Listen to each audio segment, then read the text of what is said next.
एक बार लोहे की दुकान में अपने पिता के साथ काम कर रहे एक बालक ने अचानक ही अपने पिता से पूछा, पिताजी, इस दुनिया में मनुष्य की क्या कीमत होती है? पिताजी एक छोटे से बच्चे से ऐसा गंभीर सवाल सुनकर हैरान रह गए।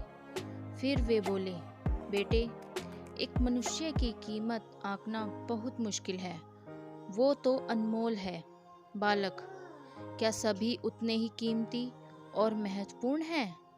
पिताजी, हाँ बेटे। बालक के कुछ पल्ले पड़ा नहीं। उसने फिर वही सवाल किया, तो फिर इस दुनिया में कोई गरीब तो कोई अमीर क्यों है? किसी की कम इज्जत तो किसी की ज़्यादा क्यों होती है? सवाल सुनकर पिताजी कुछ देर तक शांत रहे और फिर बालक से स्टोर रूम में पड़ा एक लोहे का रोड लाने को कहा। रोड लाते वक्त ही पिताजी ने पूछा, इसकी क्या कीमत होगी? बालक, लगभग 300 रुपये। पिताजी, अगर मैं इसके बहुत से छोटे छोटे कील बना दूँ तो इसकी कीमत क्या हो जाएगी?